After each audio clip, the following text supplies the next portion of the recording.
Innovation and entrepreneurship are qualities increasingly demanded in a rapidly changing world, where present prosperity does not necessarily guarantee future success. Considered a key driver of economic growth as well as a measurement of wealth and health in modern societies, entrepreneurship fosters the kind of innovation behind new business ventures. It increases productivity and generates greater employment opportunities.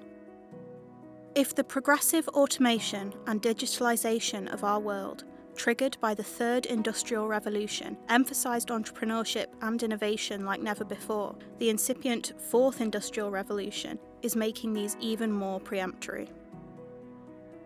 Can you imagine what the picture will look like in 2030 or 2040, once 5G, artificial intelligence, robotics, the Internet of Things, quantum computing, blockchain technologies, autonomous vehicles, 3D printing, nanotechnology, biotechnology, materials science, and energy storage may be firmly established and ubiquitous in our lives? Behind all these changes, one can sense the importance of promoting entrepreneurship and innovation in advanced economies like Hong Kong. Entrepreneurship activity in the world has increased exponentially since 2009, when a new era of technological innovation helped propel countries out of the subprime financial crisis. According to a research report on global startup activity published in October 2018, global venture capital investment rose from $52 billion in 2010 to $171 billion in 2017. That represented an increase of more than 200%. The number of venture deals also grew from around 8,600 deals in 2010 to more than 14,800 in 2017, according to the same source. That represented an increase of nearly 75%. What makes an economy attractive to innovators and entrepreneurs? Specialists often use the startup ecosystem concept to study the conditions needed for the successful establishment and spread of entrepreneurial activities. The concept has been used to measure entrepreneurial activity by different organisations, which have developed different research models to analyse and quantify global entrepreneurship and innovation. The Global Entrepreneurship Monitor uses large-scale surveys to identify factors influencing startup activity at both micro and macro levels of analysis. At the micro level in the ecosystem, one can consider the demographics of entrepreneurs, their gender and average age, as well as the extent to which individuals can have access to networks of knowledgeable and motivated entrepreneurs. One can also study the kind of mindset and attributes conducive to entrepreneurship and innovation, from individual psychological traits and motivation to disposition and actual behavioural patterns associated with successful entrepreneurship. At the macro level, one can look into the social, cultural, political and economic context of a particular territory and study the factors which may enable or constrain startup activity. First, one can consider the level of access to entrepreneurial finance, as well as government policies in support of entrepreneurship, including taxes and regulatory frameworks. Other factors to be considered are the existence of government entrepreneurship programs, entrepreneurship education at schools and universities, and the extent to which research and development transfers into commercial ventures can be facilitated. Vibrant startup ecosystems also require a solid commercial and professional infrastructure, affordable legal and accounting services, as well as a legal protection for intellectual property rights. Free and open markets characterised by healthy competition and by regulations that facilitate entry are also conducive to greater startup activity. Similarly, adequate physical infrastructures such as efficient transportation, internet connectivity and speed, and an adequate supply of affordable workspace are needed for startup activity to thrive. Last but not least, societies vary greatly in how cultural norms and values relate to entrepreneurship and innovation.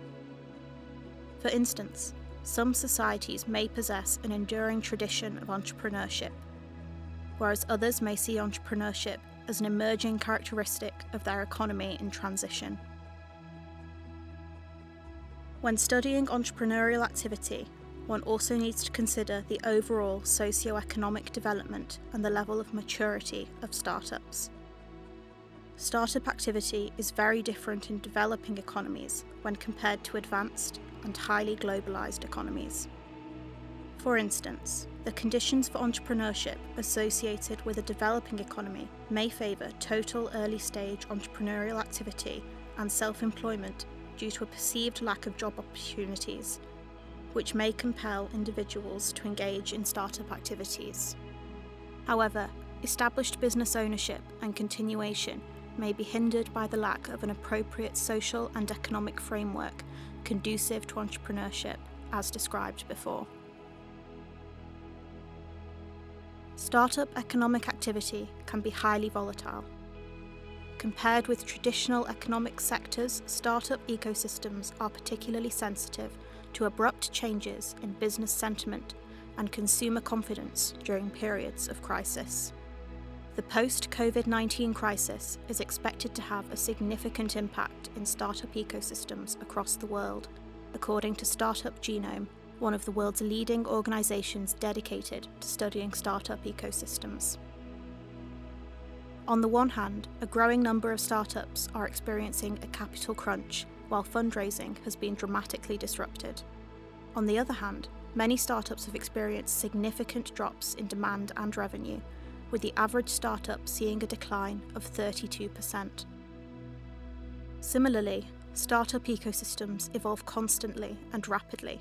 Formerly booming sectors such as edtech, digital media, gaming, and adtech are now in decline, according to Startup Genome, while deep tech startups, which rely heavily on technological breakthroughs and tangible intellectual property, are growing fast globally. These fast-growing areas include advanced manufacturing and robotics, blockchain, agtech and new food, artificial intelligence, big data and analytics.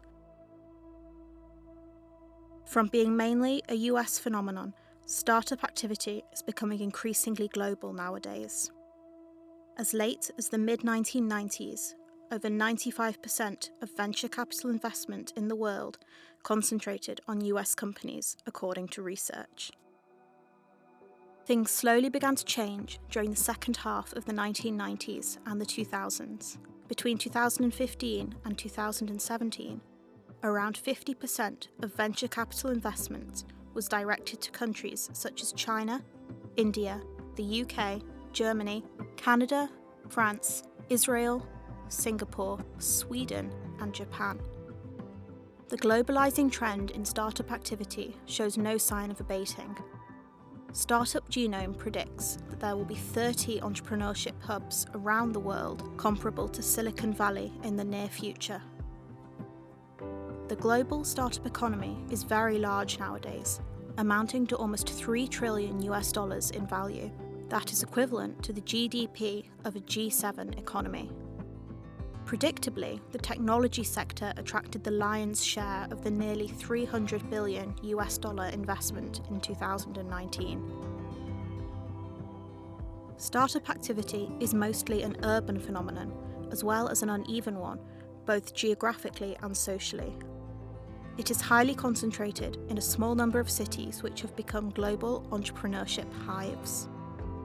According to the Center for American Entrepreneurship, only 24 cities accounted for 3/4 of global venture capital investment in 2018, while the top 6 cities alone, housing a mere 1% of the world's population, attracted more than half of that investment. Most people living in leading startup ecosystems like Silicon Valley do not necessarily participate in startup activities, and the global percentage of female tech founders in the average ecosystem is about 14%. The San Francisco Bay Area, where Silicon Valley is located, topped the list in the Global Startup Ecosystem ranking in 2020, followed by New York and London tied in the second place. Beijing and Boston came 4th and 5th respectively, and there was a tie in the 6th place between the cluster of Tel Aviv, Jerusalem and Los Angeles.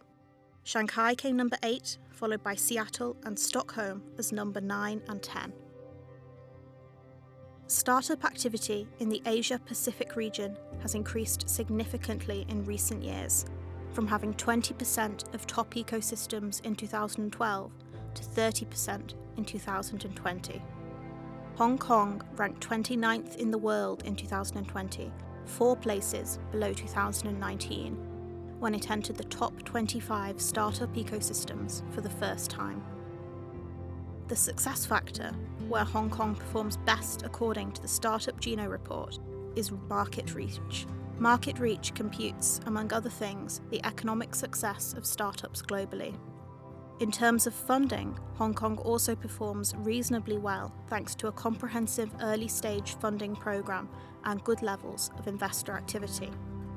Hong Kong scores 3 out of 10 marks in the Performance Success Factor, which assesses the economic impact of the ecosystem, the number of exits over 50 million and $1 billion, the growth in the exits, as well as startup success at both the early and late stage.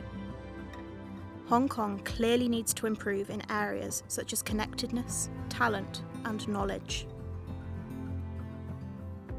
In terms of connectedness, the number of tech meetups in the ecosystem are not high at the moment. There is also room for improvement in the field of life sciences when it comes to R&D infrastructure, such as hospitals and labs, and research grants. When it comes to talent in areas such as tech and life sciences, Hong Kong does well in terms of cost, the average salary of its engineers, and STEM access, but it lags in scaling experience due to low numbers of significant exits over 10 years of startups and low startup experience in the ecosystem. Hong Kong also scores low in knowledge, which measures research impact in life sciences, including the number and quality of patents.